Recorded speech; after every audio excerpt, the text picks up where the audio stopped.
안녕하세요. 별아동아입니다. 오늘도 세계 옛 이야기 시리즈 중 중국 편을 이어 준비했습니다. 편안한 마음으로 동화 들으시며 좋은 기운들도 함께 받아보시길 바래요. 구독, 좋아요, 사랑의 댓글로 마음을 전해주세요. 비단 그림. 옛날 중국에는 아름다운 그림 한 폭이 진짜 마을로 변한 곳이 있다고 합니다. 지금부터 그 이야기를 들려드릴게요. 옛날 중국 어느 산골에 다 쓰러져가는 오두막집이 한 채 있었습니다. 산기슭에 기대어 겨우 비바람이나 막을 수 있는 낡고 낡은 집이었지요. 이 집에는 홀어머니 한 분과 세 아들이 함께 살고 있었어요. 첫째 로모, 둘째 로토이오, 막내 로오까지. 햇볕 좋은 날이면 어머니는 마당에 앉아 비단을 짜며 말했어요. 이 비단으로 너희를 이만큼이나 키웠단다. 다행히 내가 솜씨가 좋잖니. 그렇고 말고요. 어머니는 비단 짜기 명수지요. 세 아들도 빙그레 웃으며 대답하곤 했습니다. 어느 날 어머니는 정성스럽게 짠 비단을 팔러 장으로 나갔습니다. 솜씨 좋게 짠 비단은 금방 다 팔려버렸어요. 먼저 쌀부터 사야겠다. 어머니는 쌀집으로 향해 총총 걸어갔어요. 그런데 갑자기 어느 가게 앞에 걸음을 딱 멈추어 섰습니다. 바로 그 가게 앞에 붙은 그림 한 장 때문이었어요. 아이, 참으로 멋지구나. 과일이 주렁주렁 열린 과수원과 끝없이 펼쳐진 들판, 햇살이 쏟아지는 크고 아름다운 집, 소와 양떼가 뛰어노는 목장, 연못에 둥둥 떠있는 오리와 마당의 닭들, 모두 꼭 살아있는 것 같아. 어머니는 보기만 해도 좋은지 얼굴이 환하게 빛났습니다. 그리하여 앞뒤 생각할 것도 없이 그 그림을 덜컥 사버렸습니다. 아, 이런, 쌀 살 돈이 부족하네. 그런데 이상한 일이지요. 쌀을 얼마 못 샀는데 걱정은커녕 덩실덩실 어깨춤이 나고 콧노래까지 절로 나오니 말이에요. 집으로 가는 길에도 어머니는 그림을 펴보고 또 펴보고 했습니다. 로모, 이런 곳에서 한번 살아보고 싶구나. 저녁상을 물린 뒤 어머니가 그림을 펼치며 말했어요. 아이고 참, 말도 안 되는 소리, 꿈도 꾸지 마세요. 큰아들 로모는 흥하며 콧방귀를 뀌고 돌아앉았습니다. 도이요, 너도 그리 생각하느냐? 이런 곳에서 한 번만 살아보고 싶은데 말이야. 아이고, 턱도 없는 소리, 어림없는 일이에요. 둘째 아들 로토이오도 픽 코웃음을 치며 돌아앉았습니다. 로호, 정말 그럴까?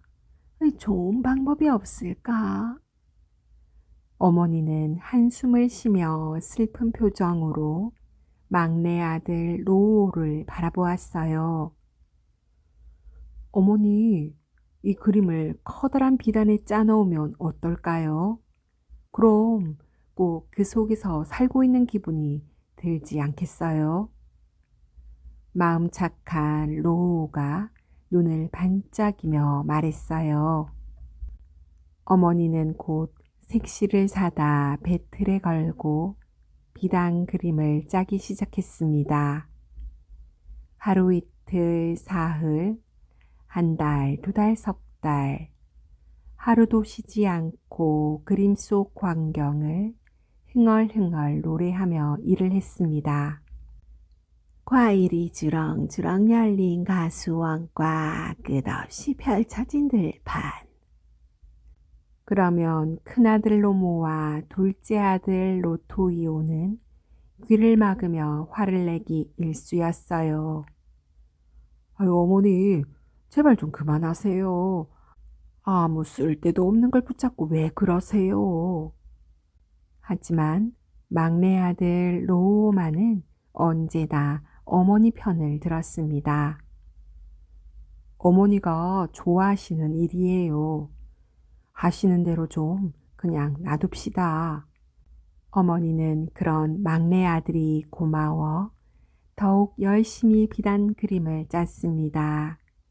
사르륵 싹, 사르륵 싹. 비단 짜는 소리가 밤낮 없이 계속되었어요. 비단 그림은 3년이나 되어서야 겨우 완성되었습니다. 눈이 부실 만큼 멋진 그림이었지요.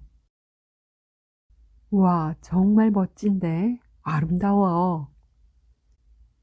마루벽에 걸린 비단 그림을 보고 세 아들이 입이 떡 벌어졌습니다. 오랜만에 굽은 허리를 편 어머니도 기쁨에 넘쳐 소리를 쳤지요. 정말 멋지구나. 아름다워. 그런데 바로 그때 이상한 일이 벌어졌습니다. 갑자기 회오리 바람이 불어닥치더니 비단 그림을 휘몰아간 거예요. 비단 그림! 내 비단 그림! 어머니가 울부짖으며 맨발로 뒤쫓아갔습니다. 그러나 하늘 높이 치솟아오른 비단 그림은 이미 머나먼 동쪽 하늘로 날아가 버린 뒤였지요. 그림을 찾아 헤매다 지친 어머니는 그만 길가에 쓰러지고 말았어요. 큰일 났다. 어서 어머니를 집으로 모시자. 세 아들이 축 늘어진 어머니를 업고 집으로 돌아왔습니다. 어머니는 그 길로 시름시름 앓다 병이 들고 말았지요. 로모, 그 비단 그림은 내 생명과도 같단다. 동쪽으로 가서 제발 찾아와 다오. 어느 날 병이 깊어진 어머니가 큰아들 로모에게 간절히 말했습니다. 로모는 곧 동쪽으로 길을 떠났어요.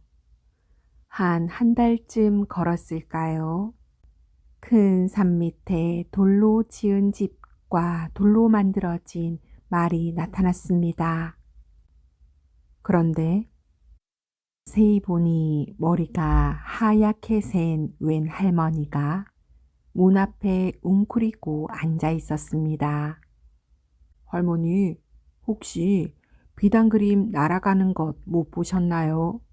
우리 어머니가 3년이나 걸려 짠 것이랍니다. 비단 그림, 그거라면 태양산 선녀들이 가져갔지.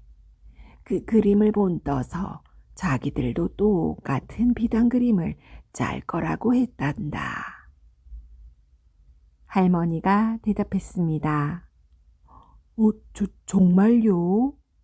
그럼 태양산에는 어떻게 찾아가면 되나요? 태양산까지는 가는 길이 아주 멀고 힘들단다.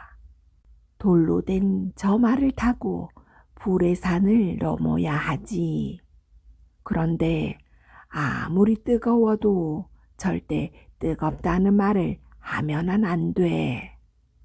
그 순간 온몸이 새까맣게 타버리거든. 그러자 로무의 얼굴이 새파랗게 질리더니 와들와들 떨기 시작했습니다. 아이고 이런, 무서우면 돌아가게. 내 금화 한 상자를 줄 터이니. 할머니가 금화 상자를 내밀었습니다. 로모는 얼씨구나 하고 받아들었지요. 아니, 이 돈만 있으면 평생 아무 걱정 없이 살 수 있을 텐데. 그런데 집으로 가면 큰 손해야. 나 혼자 쓰면 더 좋을 텐데 말이야. 로모는 곧 금화 상자를 짊어지고 그 길로 다른 마을로 가버렸습니다. 한편 집에서 그 그림만을 생각하며 시름시름 앓고 있는 어머니가 로토히오에게 말했어요. 그 비단 그림은 내 생명과도 같단다. 동쪽으로 가 부디 네가 좀 찾아다다오. 아무리 기다려도 로무가 돌아오지 않자 어머니는 둘째 아들에게 부탁했습니다. 동쪽으로 한 달쯤 걸어 로토이오도 머리가 하얗게 센 할머니를 만났어요. 할머니에게 불의 산에 대해 들은 로토이오가 물었습니다. 그럼 불의 산만 넘으면 되나요? 아니란다.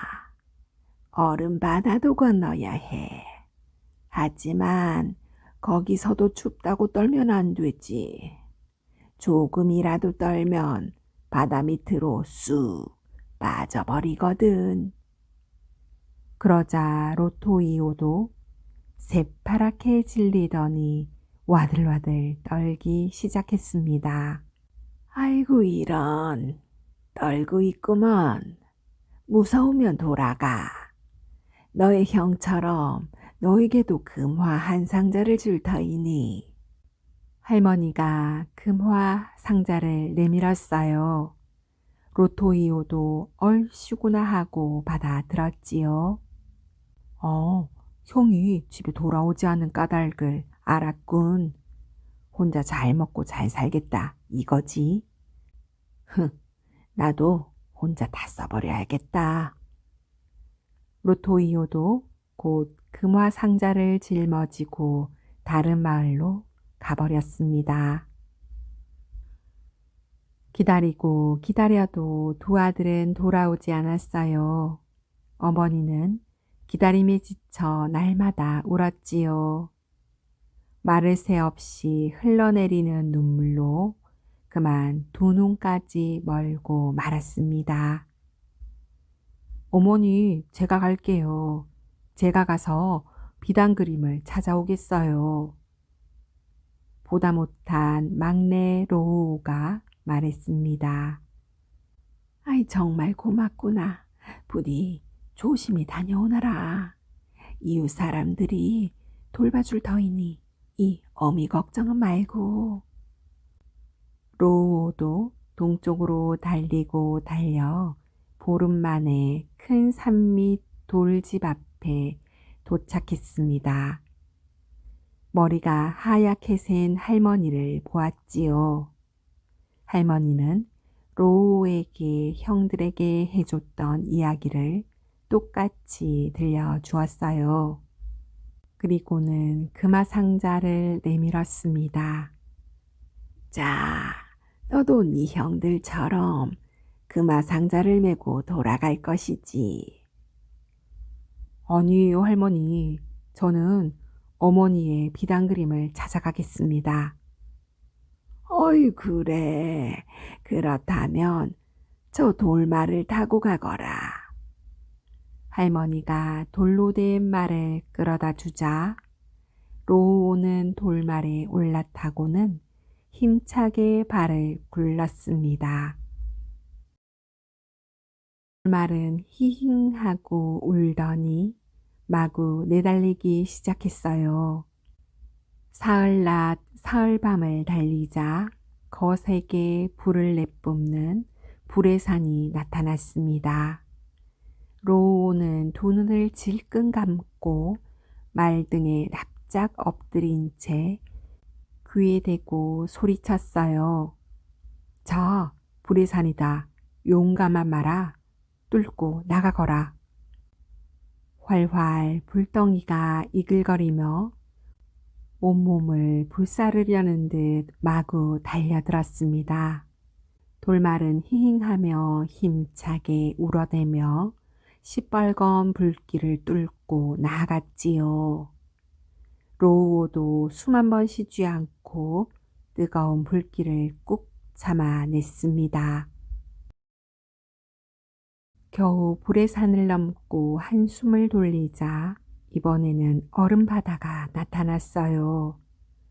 꽁꽁 얼어붙은 산더미만한 얼음 덩어리들이 둥실둥실 떠다니고 있었지요. 로우는 두 눈을 부릅뜨고 말등에 찰싹 붙어 귀에 대고 소리쳤어요. 자, 얼음 바다다. 용감한 마라. 헤쳐 나가거라. 사나운 폭풍이 휘몰아치고 집채만한 얼음 덩어리들이 파도와 함께 밀려왔습니다. 돌말이 히잉하고 힘차게 울어대며 쉴 새 없이 밀려오는 거대한 얼음 덩어리들을 헤쳐 나갔지요. 로우도 이를 앙다물고 뼈를 쑤시는 추위를 꾹 참아냈습니다. 이제 됐다. 저 건너편이 할머니가 말했던 태양산이구나. 얼음 바다를 건너자 따스한 햇살이 로우의 몸을 기분 좋게 감싸주었습니다. 저기 꼭대기 황금으로 빛나는 궁전에 선녀들이 있을 거야. 로우가 다시 말등에 찰싹 붙어 귀에 대고 소리쳤어요. 자, 선녀들이 사는 황금 궁전이다. 용감한 마라, 날아올라라. 말은 껑충 공중으로 뛰어올라 단숨에 궁전 앞으로 날아갔습니다. 궁전 안에는 선녀들의 노랫소리와 웃음소리가 흘러나왔어요. 로우가 살짝 안을 들여다보니 눈부시게 아름다운 선녀들이 모여 있었지요. 아름다운 선녀들의 모습에 넋을 놓고 바라보던 로우가 갑자기 눈을 비비며 소리쳤습니다. 세상에, 저건 어머니가 짠 비단 그림이잖아. 선녀들이 어머니의 비단 그림을 한가운데 놓고 그대로 쫓아 비단을 짜고 있었던 것입니다. 로우의 목소리에 선녀들은 깜짝 놀라 쳐다보았어요. 어머나, 당신은 누구세요? 어떻게 이곳에 왔나요? 저는 로우라고 합니다. 우리 어머니의 비단 그림을 찾으러 왔답니다. 그렇다면 하룻밤만 기다려 주시겠어요? 거의 완성되어 가니 내일 아침까지 다 짜고 돌려드릴게요. 선녀들은 여기저기 밝은 빛을 내는 구슬을 매달아 불을 밝히고 밤새도록 비단을 짰습니다. 그러는 사이 로우는 그만 쿨쿨 잠이 들고 말았어요. 많은 선녀들 중 혼자 고운 빨간 옷을 입은 한 선녀가 있었어요. 얼굴도 예쁘고 솜씨도 뛰어난 그 선녀는 어머니가 짠 비단 그림을 유난히 좋아했습니다. 일을 하다가도 어머니의 비단 그림 앞으로 가 만지작거리며 중얼거리곤 했어요. 이런 곳에 산다면 얼마나 좋을까. 한참 넋을 잃고 바라보던 빨간 옷의 선녀는 저도 모르게 어머니의 비단 그림 속 연못가에 한 땀 한 땀 자기의 모습을 수놓기 시작했어요. 이윽고 일을 마친 빨간 옷의 선녀는 살포시 웃으며 기지개를 켰습니다. 이런 곳에서 산다면 정말 좋겠구나. 새벽이 되어 로우오는 잠에서 깨어났어요. 선녀들도 일을 마치고 돌아간 뒤라 사방이 조용했습니다. 어머니가 짠 비단 그림만이 구슬빛 아래 환히 빛나고 있었지요. 어머니가 병들어 계시는데 아침까지 기다리기엔 너무 늦지. 지금 바로 출발해야겠다. 로우는 어머니가 짠 비단 그림을 품에 안고 궁전을 빠져나왔습니다. 달빛 아래 서 있던 돌마리 위에 올라탄 뒤 귀에 대고 소리쳤어요. 자, 집으로 가자. 용감한 말아, 빨리 달려라. 돌말은 환한 달빛 속을 순식간에 달려 얼음바다를 건너고 불의 산을 넘었지요. 큰 산 밑에 이르자 머리가 하얗게 센 할머니가 다급하게 말했어요. 서둘러라. 너의 어머니가 위급하시다. 돌말이 힘차게 발을 구르는 순간 갑자기 안개가 자욱이 피어오르더니 눈앞에 바로 로우의 집이 나타났습니다. 이게 어찌 된 일이지? 눈 깜짝할 새에 집에 오다니. 로우는 두리번거리며 집 안팎을 살폈어요. 먼지가 쌓인 오두막은 사람이 살지 않는 것처럼 쓸쓸하고 조용했지요. 그동안 혼자 누워 있었을 어머니를 생각하니 로우는 목이 메었습니다. 힘껏 달려가 왈칵 방문을 열어 젖히며 소리쳤어요. 어머니. 어두운 방 안에 어머니가 까무룩 감긴 눈을 꿈틀거렸습니다. 금세라도 숨이 넘어갈 듯한 모습이었어요. 어머니는 겨우 손을 내밀었어요. 로우오. 로우오는 어머니의 눈앞에 황급히 비단 그림을 펼쳐드렸어요. 보세요. 어머니의 비단 그림입니다. 비단 그림을 제가 찾아왔어요.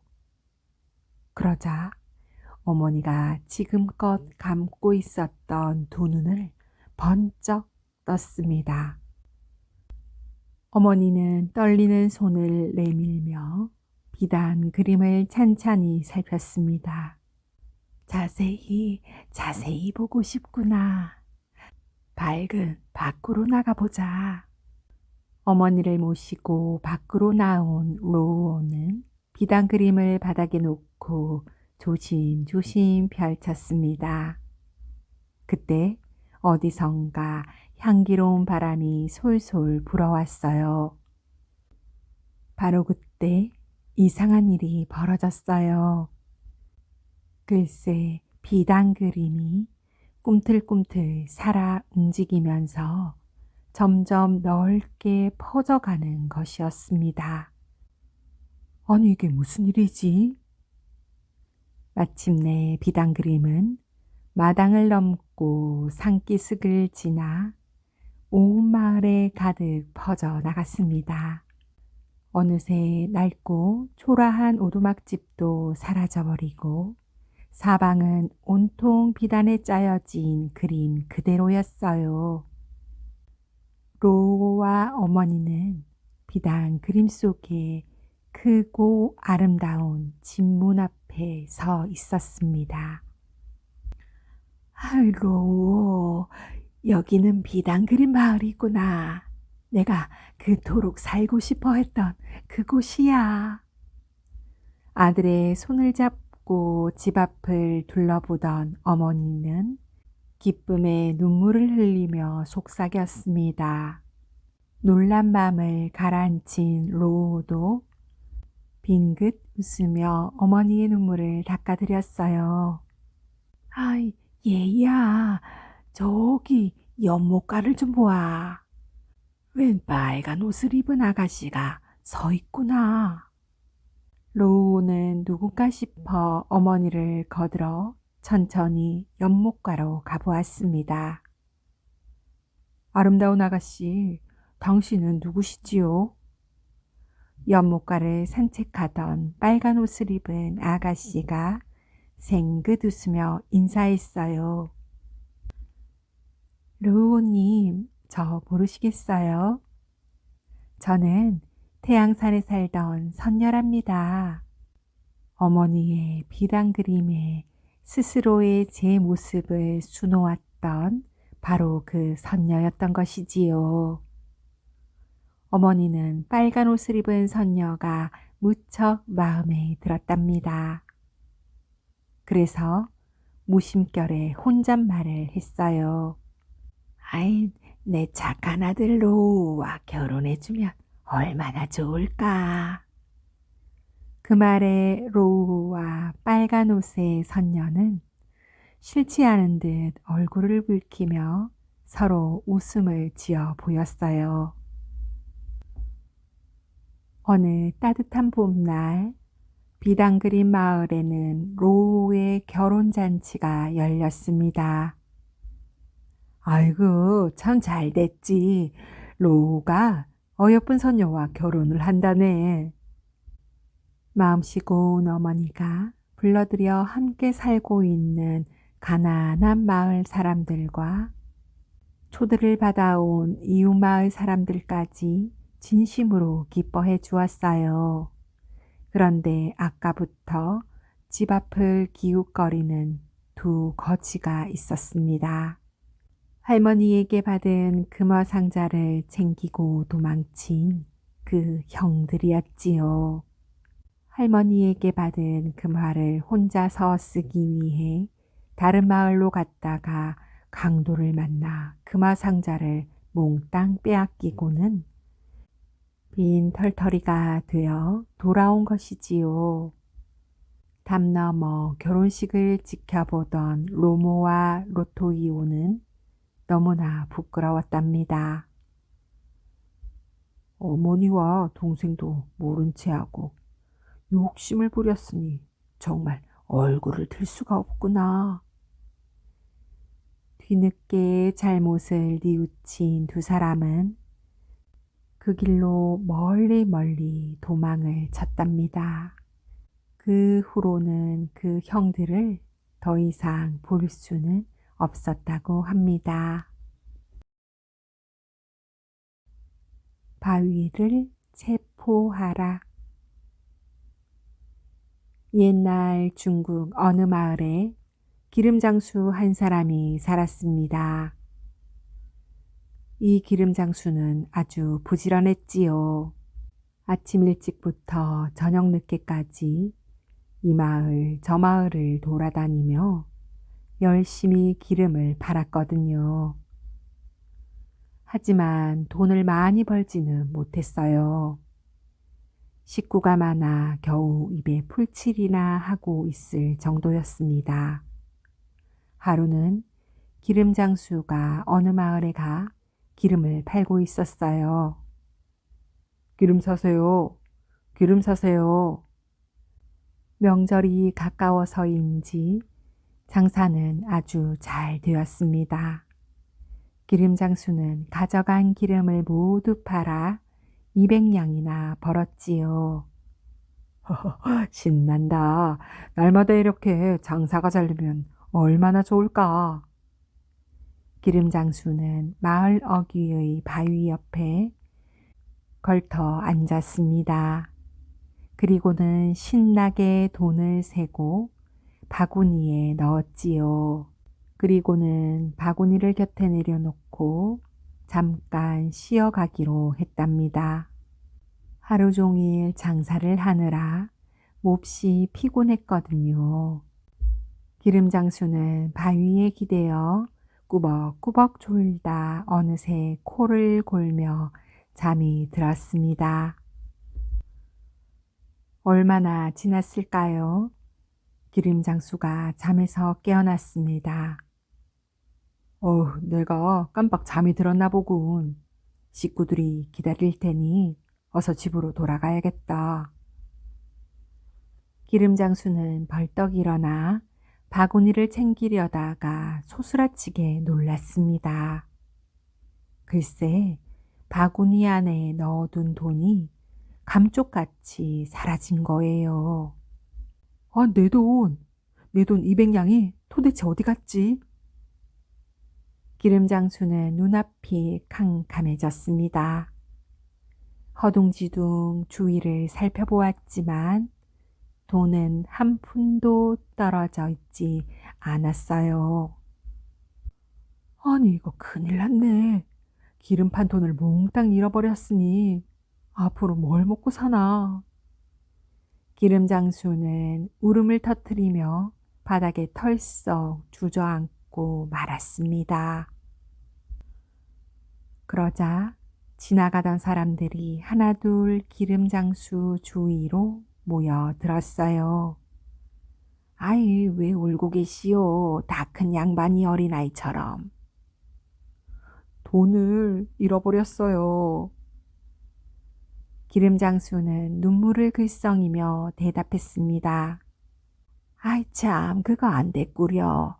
어쩌다가 그렇게 됐소? 돈을 바구니에 넣어 바위 옆에 두었다가 잠깐 잠이 든 사이에 그만. 아이 저런, 어떤 못된 녀석이 훔쳐갔구만 그래요. 동네 사람들은 기름장수의 이야기를 듣고 혀를 끌끌 찼습니다.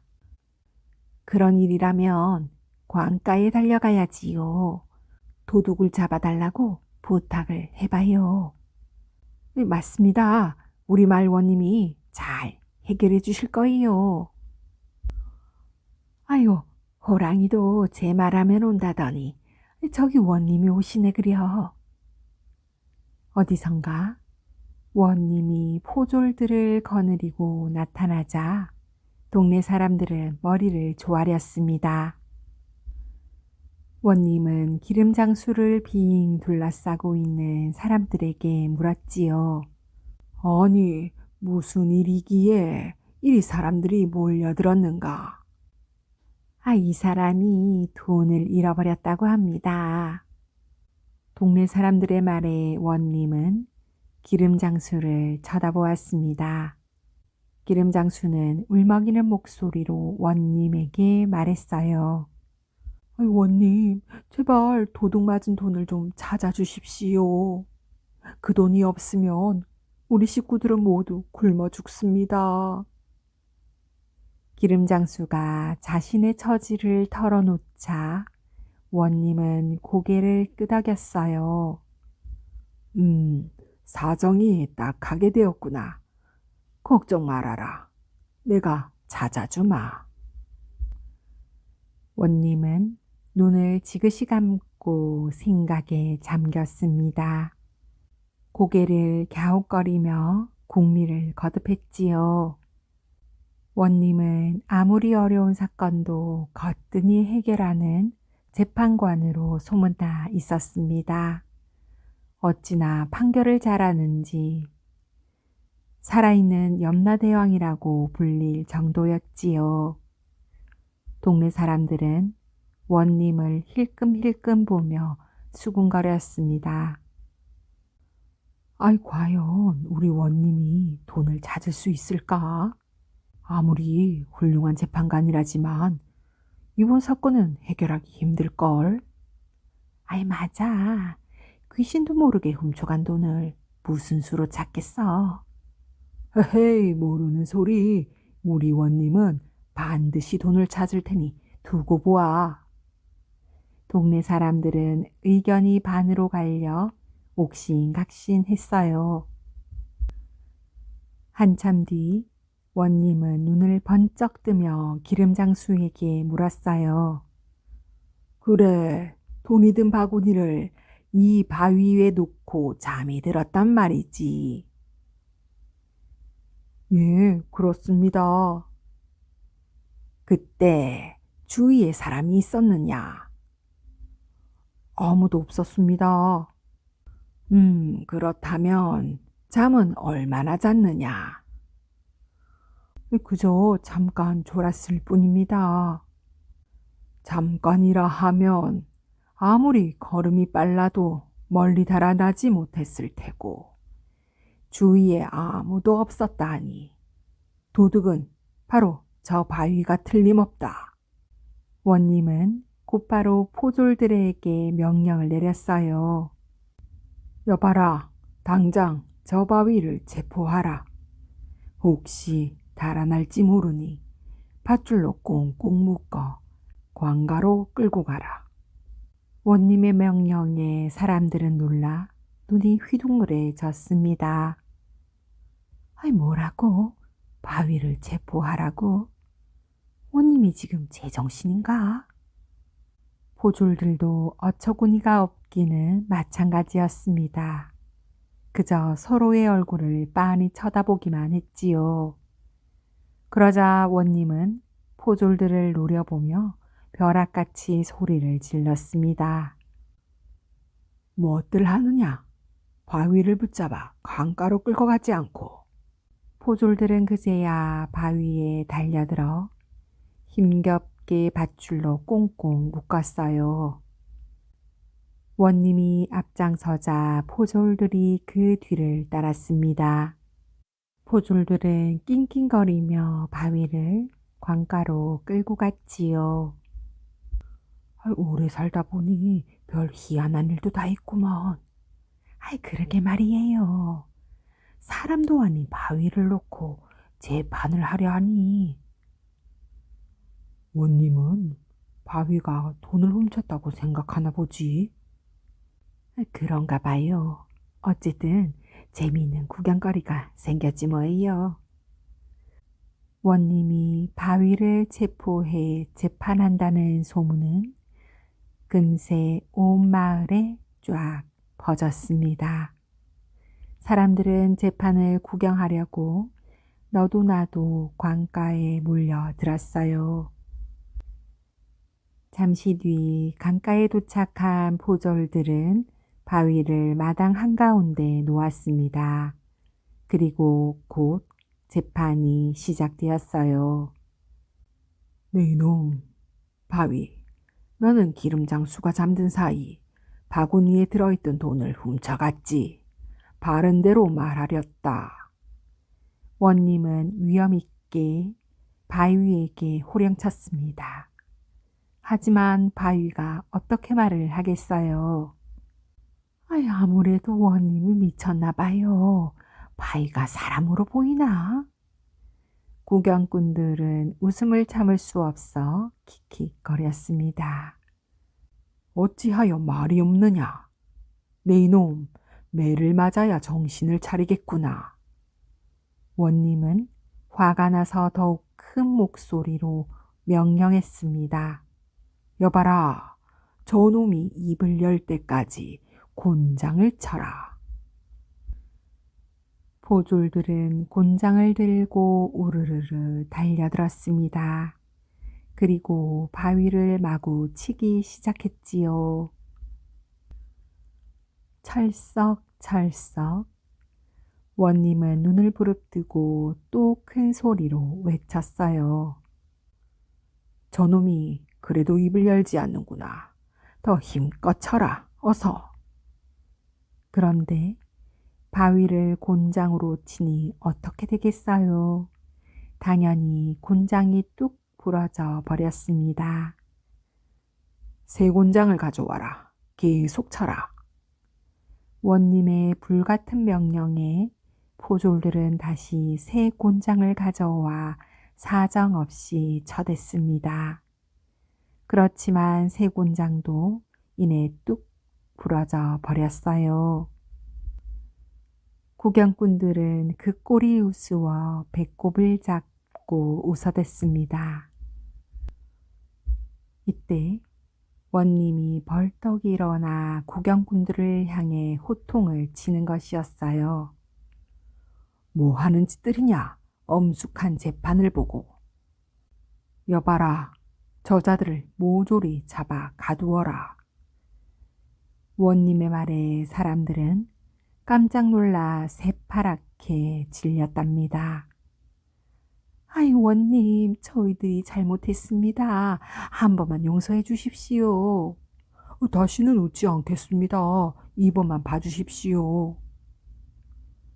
겁에 질린 사람들은 용서해달라고 손이 발이 되도록 싹싹 빌었어요. 그러자 원님이 마지못해 말했어요. 좋다. 너희들의 죄가 무겁지만 이번만은 특별히 용서해 주겠다. 그 대신 벌금으로 12냥씩 내야 하느니라. 원님은 포졸한 사람을 불러 말했어요. 여봐라, 항아리에 물을 담아 오너라. 포졸은 영문도 모른 채 물이 담긴 항아리를 가져왔어요. 원님은 항아리를 가리키며 사람들에게 말했지요. 자, 이제부터 한 사람씩 앞으로 나와 이 항아리에 돈을 넣어라. 사람들은 분하고 억울했답니다. 이상한 재판을 구경하다가 무슨 죄로 아까운 돈을 내게 되었으니 말이에요. 그래도 감옥에 갇히는 것보다는 벌금을 내는 것이 100번 낫다고 생각했지요. 돈을 내려고 항아리 앞에 길게 줄을 섰답니다.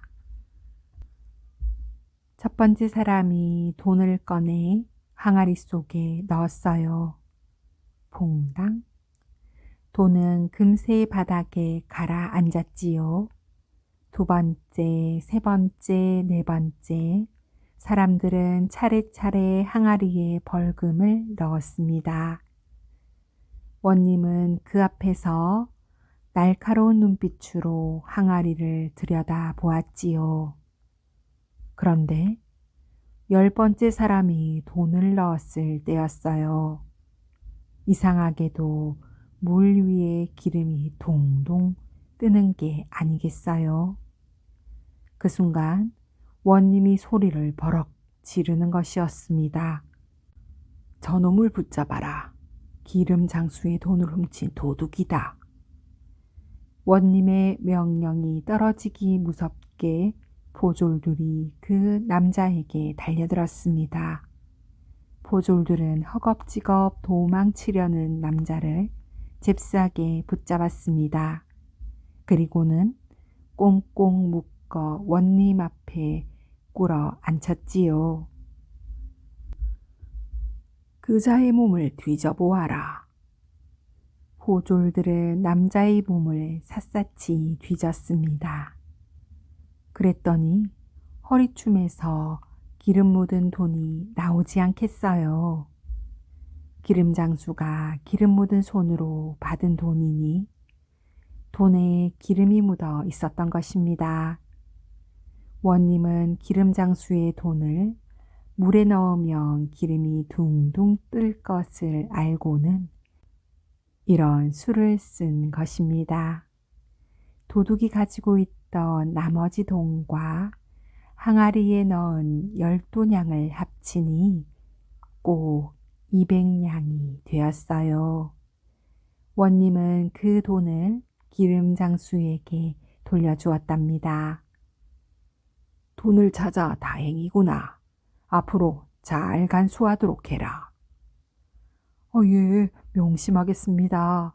원님, 정말 감사합니다. 기름 장수는 원님한테 몇 번이고 절을 했어요. 벌금을 낸 사람들도 모두 돈을 돌려받았지요. 아이, 과연 훌륭한 재판관이야. 어쩜 저렇게 지혜로우실까. 그 후 원님은 마을 사람들에게 더욱더 존경과 사랑을 받게 되었다고 합니다. 마음의 눈. 옛날 중국 어느 산골 마을에 한 나무꾼이 살았습니다. 나무꾼은 날마다 산에 나무를 하러 가 그리고는 닷새에 한 번씩 장에 내다 팔곤 했답니다. 어느 날 나무꾼은 아침 일찍 일어나 산에 갈 준비를 하고 있었어요. 도시락도 챙기고 물통에 물도 담았지요. 그리고는 가장 소중한 지게와 도끼를 꺼내려고 곳간에 들어갔습니다. 지게와 도끼가 없으면 나무를 해올 수 없잖아요. 그런데 어찌된 일인지 지게는 제자리에 있는데 도끼가 온데간데 없는 것입니다. 어이, 도끼가 어디 갔지? 틀림없이 여기에다 뒀는데 말이야. 나무꾼은 곳간을 이잡듯이 뒤졌지만 도끼를 끝내 찾지 못했습니다. 도끼는 나무꾼이 가장 아끼는 물건이었어요. 도끼날이 다를까봐 남한테 빌려주지도 않을 정도였어요. 참, 도끼를 어디서 잃어버렸지? 혹시 누가 몰래 곳간에 들어와 훔쳐간 건 아니야? 이런 생각이 들자 문득 이웃집 아이의 얼굴이 떠올랐답니다. 가만히 있자. 그 녀석이 아까 우리 집에 왔었지. 나한테 볼 일도 없다면서 돌아갈 생각은 않고 곳간 앞을 기웃거리고 있었어. 나와 눈이 마주치자 도둑질하다 들킨 것처럼 얼굴이 발갛게 달아올랐어. 나무꾼은 이웃집 아이가 수상하게 여겨졌어요. 이상해. 아무래도 이상해. 도끼를 훔치려고 한 게 아니라면 그런 짓을 할 리가 없어. 나무꾼은 그날부터 이웃집 아이를 의심의 눈초리로 바라보았습니다. 아이의 얼굴빛과 걸음걸이도 평소와 다르게 느껴졌어요. 아무래도 자기 눈치를 보는 것만 같았습니다. 어쩌다가 길에서 마주치면 아이를 주의 깊게 살펴보았어요. 저 녀석이 나와 눈을 마주치지 않으려고 고개를 푹 숙인 채 걸어가네. 나한테 지은 죄가 있었겠지. 그러던 어느 날 나무꾼은 나무 아래에 앉아있는 아이를 보았습니다. 근심 걱정에 잠겨있는 얼굴이었지요. 나무꾼은 살금살금 다가가 그 곁에 앉았어요. 그러자 아이는 화들짝 놀라며 얼른 달아나는 것이었어요. 나무꾼은 아이의 뒷모습을 보며 중얼거렸습니다. 이제 확실히 알았다. 도끼를 훔쳐간 도둑은 바로 저 녀석이야. 며칠 뒤 나무꾼은 다른 집에서 도끼를 빌려 산에 나무를 하러 갔습니다. 산이 쩡쩡 울리도록 한참 도끼질을 하고 있었어요. 그런데 풀숲 저편에 낯익은 물건이 보이는 것이었어요.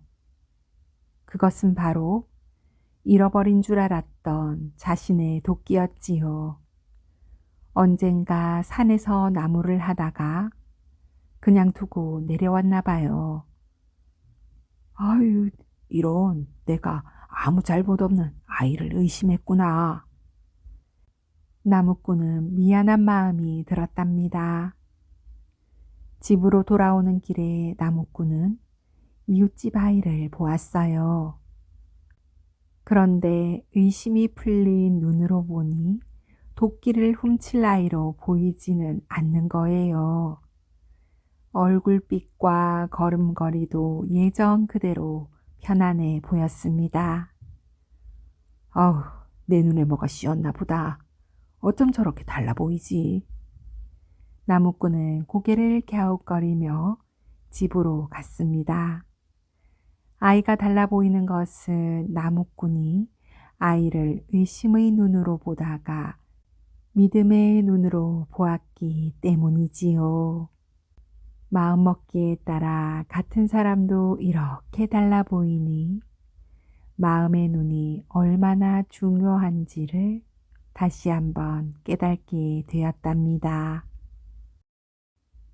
노시와 유탄.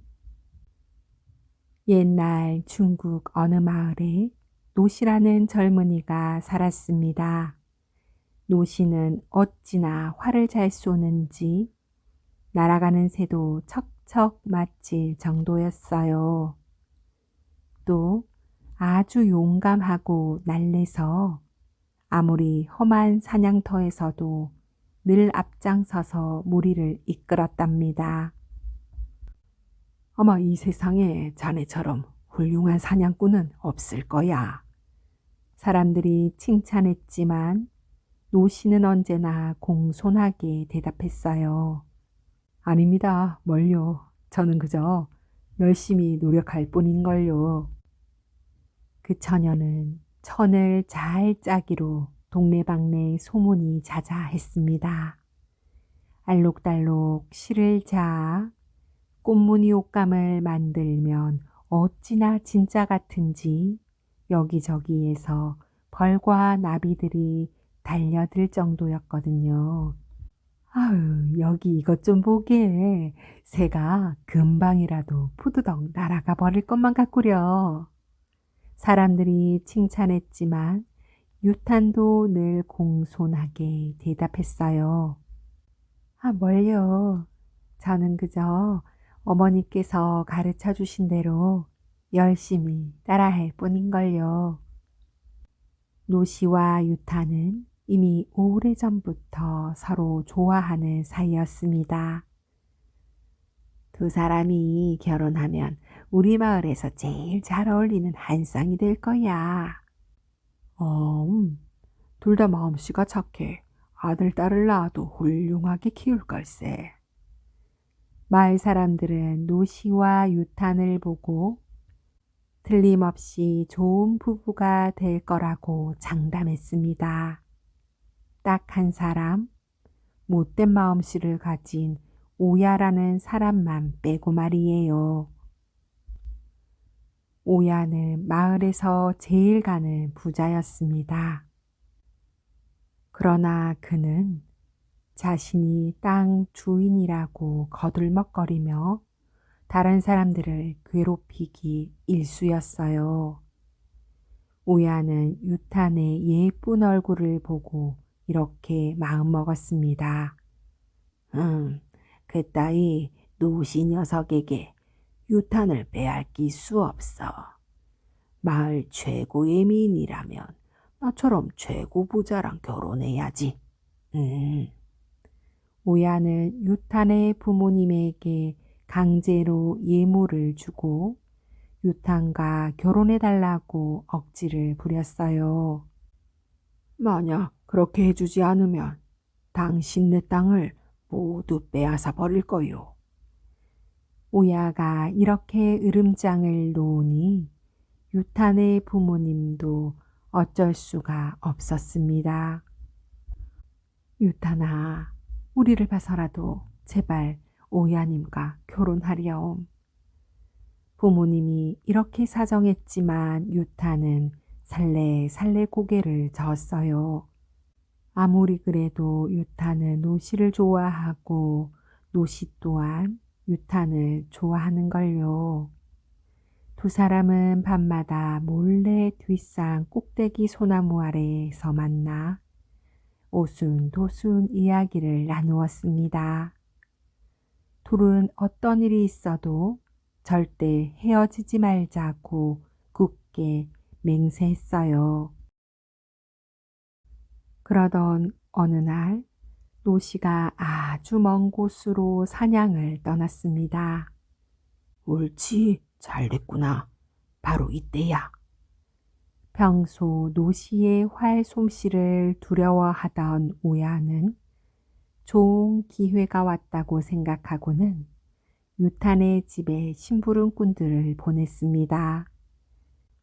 유탄을 당장 자기 집으로 데려오려고 말이에요. 깜짝 놀란 유타는 방문을 꼭 걸어 잠그고 발을 동동 굴렀습니다. 아니, 노신마저 계시지 않으니 이 일을 어쩌지? 나는 틀림없이 곧 끌려가고 말 거야. 유타는 밤이 새도록 울고 또 울다가 결국 스스로 목숨을 끊고 말았습니다. 이걸 본 유탄의 부모님은 땅이 꺼져라 통곡을 하고 오야의 심부름꾼들은 슬금슬금 달아나 버렸어요. 먼 곳에서 사냥을 마친 노시는 며칠이 지나서야 마을로 돌아왔습니다. 노시는 사냥이랑 사슴을 짊어지고 유탄과 만나기로 한 뒷산 소나무 아래로 달려갔어요. 하지만 그곳에는 새로 생긴 무덤 하나가 말없이 지키고 있었을 뿐 아무리 기다려도 유탄은 나타나질 않았답니다. 이게 웬일일까? 혹시 유탄에게 무슨 일이라도 생긴 게 아닐까? 날이 새자마자 유탄의 집으로 달려간 노시는 깜짝 놀랐습니다. 문 앞에 들보에 나뭇잎이 매달려 있었거든요. 그건 바로 이 집에 누군가 죽었다는 표시였어요. 설마 유탄이? 하지만 마침 유탄의 집에 아무도 없어 누가 죽었는지는 알 수가 없었습니다. 노시는 마을을 돌아다니며 사람들을 붙잡고 물었어요. 유탄의 집에 누가 죽었나요? 혹시 유탄이 죽은 건 아니겠지요? 하지만 아무도 선뜻 대답해 주지를 않았습니다. 사실대로 말했다가 오야에게 땅을 빼앗길까봐 모두들 쉬쉬하는 것이었지요. 그러다가 노시는 한 노파가 중얼중얼 혼잣말을 하는 걸 듣게 되었어요. 인구 같은 부부가 될 수 있었는데 못된 지주 때문에 목숨을 끊다니. 깜짝 놀란 노시가 노파에게 꼬치꼬치 개물었어요. 노파는 그동안 있었던 일들을 모두 이야기해 주었습니다. 그 노파가 유탄이 묻힌 곳을 알려주었어요. 그곳은 바로 뒷산 소나무 아래 매일 밤 둘이 만나 이야기를 나누던 그 곳이었습니다. 아니, 이게 바로 당신의 무덤일 줄이야. 유탄, 이게 도대체 어찌 된 일이요? 노시는 유탄의 무덤을 끌어안고 한참이나 눈물을 흘렸습니다. 그런데 조금 있으려니까 하얀 쥐 한 마리가 나타나서는 무덤 앞에 차려져 있던 음식을 개걸스럽게 먹어대는 것이었어요. 죽은 사람에게 바치는 음식을 먹다니 어서 저리 가지 못해? 노시가 소리쳤지만 하얀 쥐는 들은 척도 하지 않았습니다. 노시는 잔뜩 화가 나 하얀 쥐를 칼등으로 내리쳤지요. 그러자 하얀 쥐는 그 자리에 쭉 뻗어 죽고 말았어요. 조금 있으려니까 이번에는 회색 쥐가 나타났어요. 회색 쥐는 하얀 쥐에게 다가가 킁킁 냄새를 맡더니 어디론가 쪼르르 달려갔습니다. 그리고는 나뭇잎을 물고 나타났지요. 저걸로 뭘 하려는 걸까? 노시가 가만히 지켜보고 있자니 회색 쥐가 나뭇잎으로 하얀 쥐를 푹 덮어주는 것이었어요. 그랬더니 깜짝 놀랄 일이 벌어졌습니다. 죽었던 쥐가 금세 부스스 일어나서는 언제 그랬냐는 듯 팔짝팔짝 뛰어다니지 않겠어요. 정말 신기하구나. 혹시 저 나뭇잎이라면 유탄을 살려낼 수 있을지도 몰라. 노 씨는 이렇게 생각하고 이번에는 회색 쥐를 칼등으로 탁 내리쳤습니다. 회색 쥐가 죽자 하얀 쥐도 서둘러 어디론가 쪼르르 달려갔어요. 이때를 놓칠세라 노 씨도 얼른 뒤따라갔지요. 하얀 쥐는 숲속에 있는 커다란 개수나무로 달려가서는 나뭇잎 몇 장을 똑딱 회색 쥐에게 돌아갔습니다. 아니나 다를까 회색쥐를 나뭇잎으로 덮어주니 금세 다시 살아나 찍찍거리며 돌아다니는 것이었어요. 노 씨는 서둘러 개수나무 잎을 잔뜩 따 가지고 왔습니다. 그리고는 무덤에서 유탄의 시체를 꺼내어 쥐가 했던 것처럼 나뭇잎으로 잘 덮어 주었어요. 죽은 쥐를 살려낸 나뭇잎아, 제발 우리 유탄도 살려다오. 노 씨는 유탄이 다시 살아나기를 간절히 빌고 또 빌었습니다. 얼마쯤 지났을까요? 나뭇잎 속에서 부스럭부스럭 소리가 나더니 유탄이 천천히 몸을 털고 일어나는 것이었습니다. 오, 유탄, 다시 살아났군요. 어머, 노시님, 이게 어떻게 된 일인가요? 노시는 조금 전에 있었던 일을 들려주었습니다. 유탄은 너무 기뻐 눈물을 흘렸고 노시는 사랑스러운 유탄을 꼭 안아 주었어요. 영영 헤어진 줄 알았던 두 사람이 이렇게 다시 만났으니 얼마나 기쁘겠나요. 두 사람은 시간 가는 줄 모르고 이야기를 나누다 저녁이 되어서야 손을 꼭 잡고 마을로 내려갔습니다. 마침 유탄의 집에는 많은 사람들이 모여 있었어요. 죽은 이의 넋을 기리기 위해 마을 사람들이 와 밤을 새고 있었던 것이지요. 그런 자리에 유탄이 나타났으니 사람들이 기절할 듯 놀라 자빠질 수밖에 없었습니다. 아니, 유탄이 귀신이 되어 돌아왔어요. 사람들은 노 씨의 말을 듣고서야 유탄이 정말로 살아 돌아온 걸 겨우 믿게 되었어요. 그제야 유탄의 부모님도 기뻐하며 두 사람을 얼싸안고 덩실덩실 춤을 추었습니다. 뭐라고? 유탄이 살아 돌아왔다고? 예, 그렇습니다. 노 씨가 유탄을 살려냈다고 합니다. 소식을 들은 오야는 눈이 동그래졌습니다. 오야는 씩씩거리며 유탄의 집으로 달려가서는 다짜고짜 노 씨에게 삿대질을 하며 소리쳤어요. 이 괘씸한 거짓말쟁이 같으니 네가 정말 유탄을 살려냈다면 돌아가신 우리 부모님도 한번 살려내보아라.